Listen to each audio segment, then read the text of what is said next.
ঠিক আছে, দাঁড়িয়ে যান। Thank you. এখন তো আমার মনে হচ্ছে থাপড়ানো না, তাকে জুতো পেটা করা উচিত ছিল আমার। সে যদি আমার সিনিয়র না হয়ে জুনিয়র হইতো, আমার তাকে থাপড়াইতে মন চাইছে।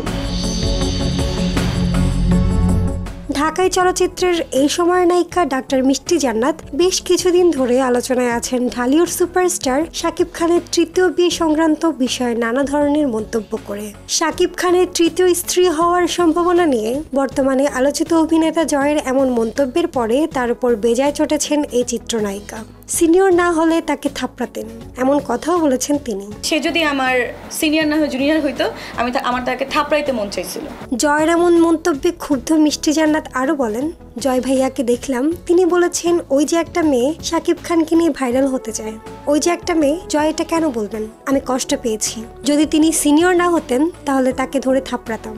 ওই যে একটা মেয়ে ডক্টর প্লাস নায়িকা, এইভাবে কথা বলার তো দরকার হয় না। আমি কিন্তু অনেকদিন মিডিয়াতে কাজ করছি। তার প্রোগ্রামে গেলেও তিনি এমন করেন। আমাকে অফ স্ক্রিনে চুমু দেওয়ার চেষ্টাও করেছেন। আমার কাছে সেসবের ভিডিও আছে। তিনি অনেক নেগেটিভ কথা বলেন। তিনি আমাকে চেনেন। গত পরশুদিন আমাকে টেক্সট করে বলেছেন, মিষ্টি কোথায় আছো, চলো লং ড্রাইভে যাই। অথচ এমন একটা ভাব নিলেন যেন তিনি আমাকে চেনেনই না। যে আমার হাতে চুমু দিতে পারে, তাহলে রিলেশনটা কতটা ডিপ হতে পারে। সে আমাকে চুমু খেয়েছে, লং ড্রাইভে নিয়ে যেতে চায়। চিত্রনায়িকা মিষ্টি জান্নাত অভিযোগ করে বলেছেন, অভিনেতা ও উপস্থাপক শাহরিয়ার নাজিম জয় তাকে চুমু দেওয়ার চেষ্টা করেছিলেন, আর সেসবের ভিডিও চিত্রও আছে তার কাছে।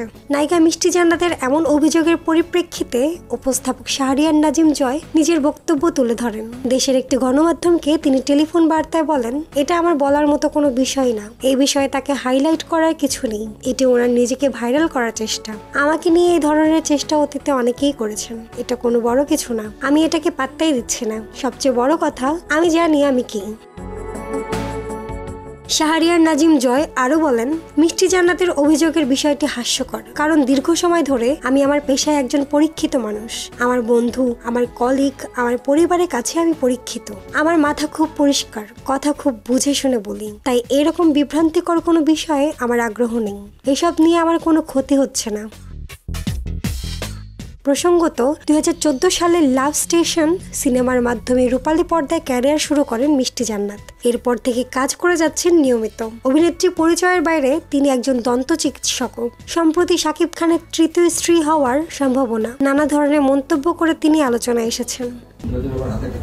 না, এটা তো দিতে পারবো না। কেন? এখন কি আমার শুটিং চলতেছে আপনার সাথে, সিনেমা ক্যারেক্টার করছি, আমি চুমা দিব? তাহলে আপনি দেন। ঠিক আছে, দাঁড়িয়ে যান। Thank you.